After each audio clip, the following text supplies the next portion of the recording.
Сәлем достар, мен сіздерге бүгін бейне шапкасының тоқылуын көрсететін болам. Мен осындай жіппен тоқыдым, Lover of Cotton дейді. Осы жіппен тоқыдым. Бұл жерде граммы ғана жазылған, бірақ көлемі қанша сантиметр екені жазылмаған. Мен өзіме осы жіп ұнады, сол үшін осы жіптен тоқиын деп отырмын. Бас киімді тоқыған кезде бірінші басты айналдырып өлшеп аламыз, одан кейін бір жанынан айналдыра тоқимыз бейне шапкасының бір несі, соңында екі жағын біріктіреміз. Мен өткен сабақтарымда мен айтқан болатынмын, бастаған кезде жіпті осылай екі қабат қылып аламын деп. Осылай петляларды теріп шығамыз. Мен 50 петлямен жасаймын. 50 петля қазір іліп алуым керек.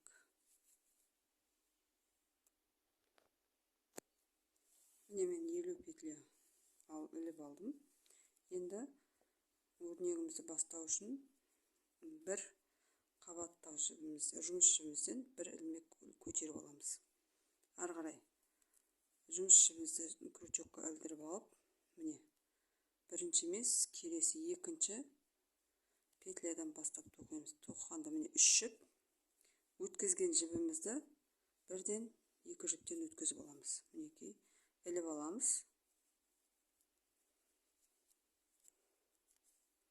Келесі петлядан өткіземіз. Міне 3 жіп болды. Осыны екі жіптен сразу өткіземіз. Жіпті ілеміз. Мінекей 3 жіп сразу өткіземіз. Іліп алмаймыз ешқандай. Мінекей. Осылай бас жағынан 10 жіп қалғанша тоқимыз. Бұл шапканың етек жағы болып есептеледі. Аяқ жағы, төбе жағы емес, астыңғы жағы болып есептеледі.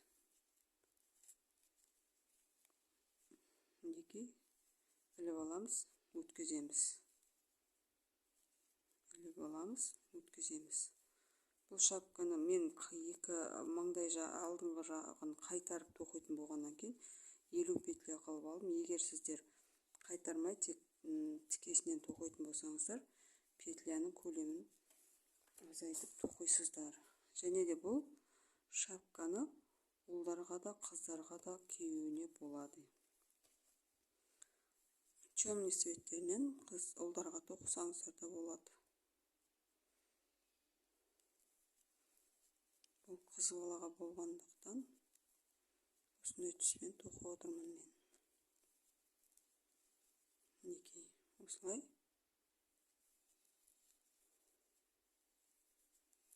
10 петля қалғанша тоқимыз.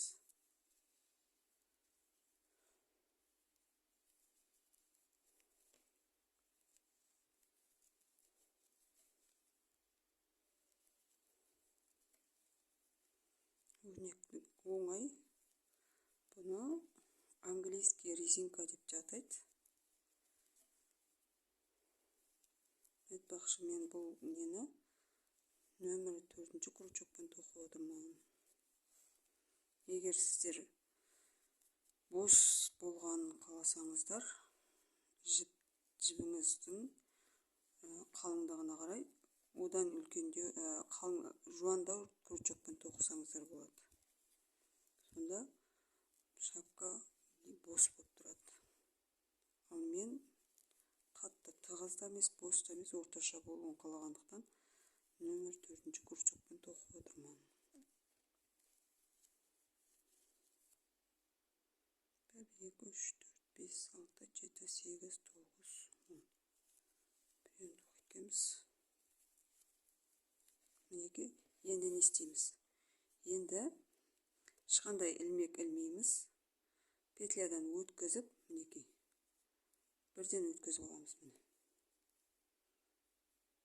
Петлядан өткіземіз, жіпті ілеміз, жұмыс жібінен өткізіп аламыз. Міне мына жіптен қараңыз, міне іліп аламыз, өткіземіз. Іліп аламыз, өткіземіз. Осылай 10 петляны тоқып шығамыз. Бұл не үшін десеңіздер, шапканың жоғарғы жағы біріктірген кезде осылай жіңішке болып келеді, сол үшін осылай тоққан дұрыс. Аяқтадым. Енді бір ілмек іліп алам. Ары қарай не істейміз, қараңыздар. Тура жаңағы нені қайталаймыз. Міне ілмекті ілдім. Бірінші петляның, міне қарасаңыздар, жүрекше ұқсап тұр ғой, соның міне сыртқы жақтағысынан іліп алам. Міне ішкі беткі емес, сыртқы беткімен ілеміз. Міне крючокты кіргізем, ортасынан өткізем, шығарып алам. Крючокты кіргізем, өткізем, шығарып алам. Тура осылай жаңағы 10 петляны қайтарып, ізге қарай қайтып тоқимыз. Егер шатасамын десеңіздер, 10 петля тоққаннан кейін белгілеп қойсаңыздар болады. Мен былай санап не қылып отырмын. 1, 2, 3, 4, 5, 6, 7, 8, 9. 3-4 қатар тоққаннан кейін өзі белгілі болып қалады. 10 қатар тоқыдым. Енді ары қарай ілмек іліп тоқимын. Ілмекті ілемін, тура жаңағы басындағыдай, міне мына жүрекше тұрған, жүрекше сияқты ненің ортасынан кіргізіп іліп алам. Соны шығарып алам сразу, екі жіптен. Іліп алам, шығарам.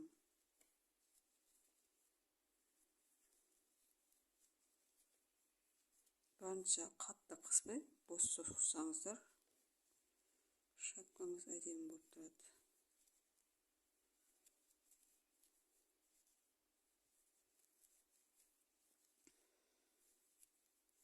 Іліп алам, өткізем. Міне ортасынан кіргізем, жіпті іліп алып, бірден екі жіптен өткізіп алам.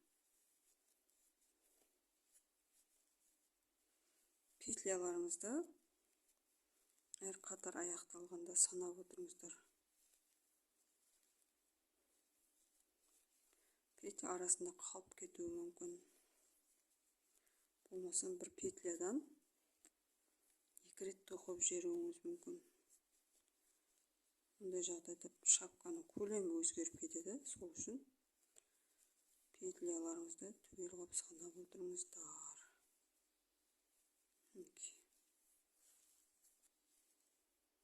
Осылай соңына дейін тоқимыз.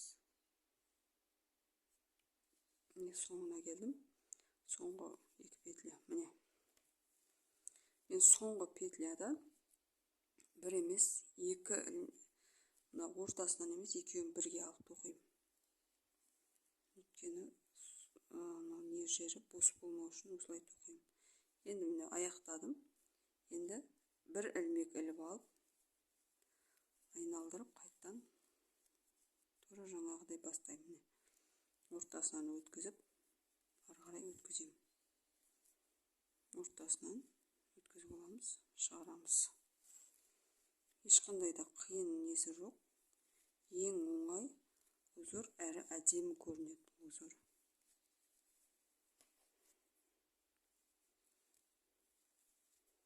Өзіме ұнайды осы узордың түрі.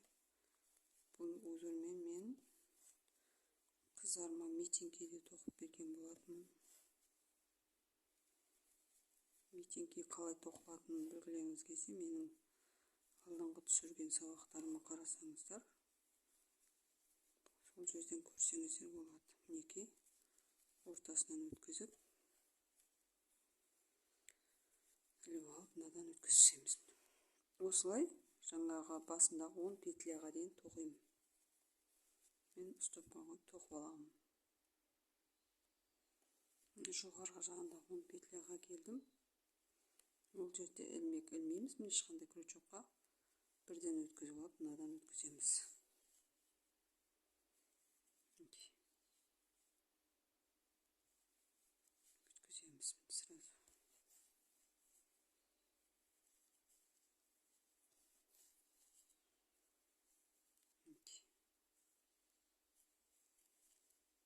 узор ешқандай да қиын емес, қарап отырсаңыздар оңай тоқылады. Егер қалың жіппен тоқысаңыздар узор өте әдемі көрінеді. Байқап отырсаңыздар, мына жерде де узор әдемі көрініп тұр. Міне осылай аяқтаймыз. Осылай өзіңіз қалаған көлемде тоқып алыңыздар. Мен 60 сантиметр айналдыра басты өлшегенде 60 сантиметр сол көлемде тоқитын болам. Стопқа қойып тоқып алам. Мінекей мен тоқып біттім. Маған 60 сантиметр керек. Міне өлшеген кезде мына тоқылған еңізді тартыңқырап өлшеңіз. Енді қатты тартпай, жай орташа көлемде тартып, осылай өлшеңіздер. Өйткені егер де бос тартпай бос қылып тоқитын болсаңыздар, ол басқа үлкен болып кетуі мүмкін. Сол үшін өлшеген кезде тартыңқырап өлшеңіз. Міне менікі 60 сантиметр еді, 61 сантиметр болып тұр. Енді біріктіреміз. Біріктірген кезде мына қарасаңыздар, міне бидай ұқсап тұр ғой мына жақ. Осы жоғары қараған жағын мен оң жақ бет қылып алам. Ал мына жағын қарасаңыздар, мына төменге қарап тұр. Бұл менде теріс бет болып есептеледі. Мен міне аяқтадым. Аяқтаған кезде мына бас жағынан емес, мына аяқ жағынан бітіріңіздер. Сонда қазір жіпті біріктірген кезде жоғарғы жақтан бітеді. Ешқандай артық жіп қалмайды. Және де айта кететін жайт, менің мына шапкамның несіне 1,5 моток жіп кетті. Сіздер енді өздеріңіздің өлшемдеріңізге қарай тоқисыздар. Қалай біріктіреміз? Мінекей бірінші петлядан жай өткізіп аламыз.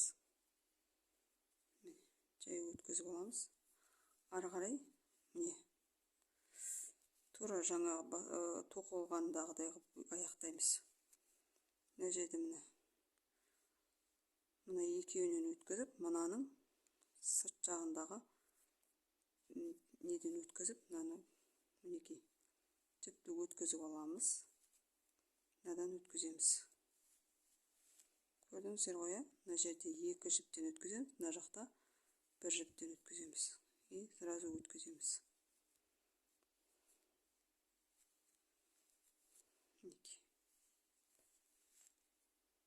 Мына жақ өзі белгілі болып тұрады. Осылай.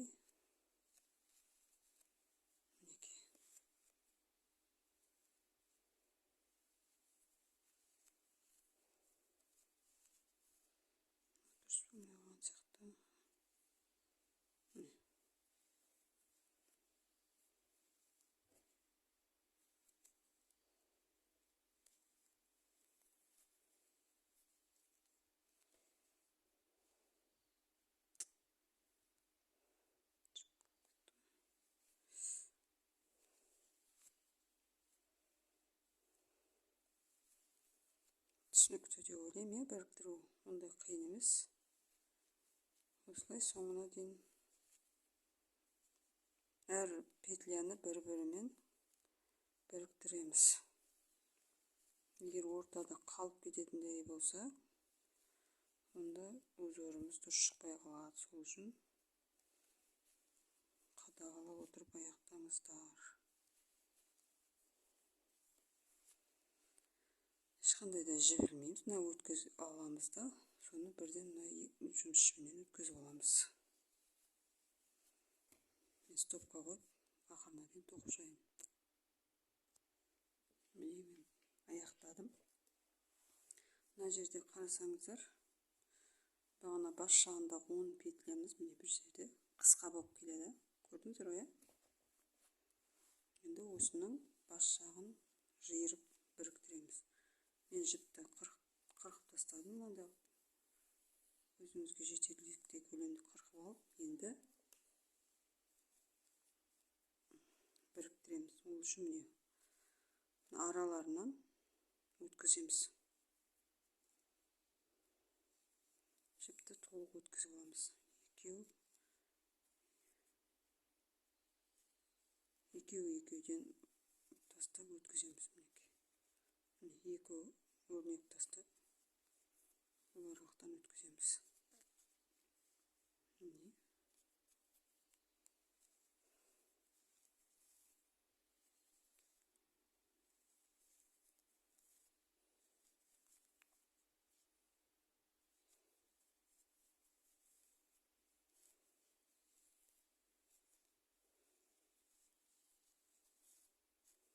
Немесе үшеу қылсаңыздар да болады.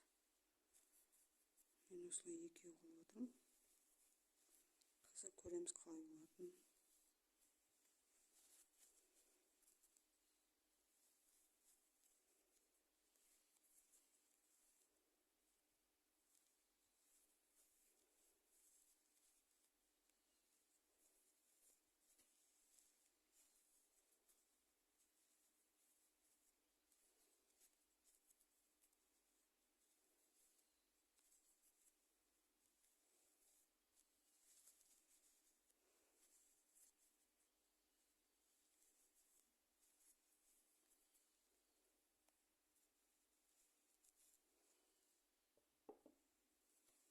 Мына жіпті тартамыз. Тартқан кезде мұны жиырылады, көрдіңіздер ғой? Бұл теріс жақ беті, ішкі беті. Міне, өйстіп жиырып тастаймыз. Жиырып, мына жерлерден жіпті өткізіп алып, өтіп кетті ғой қатты. Міне, өткізіп, мына екеуін біріктіріп байлаймыз.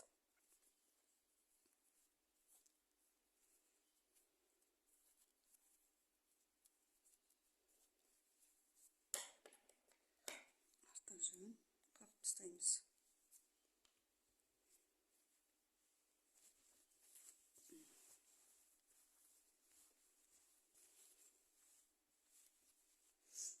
Міне,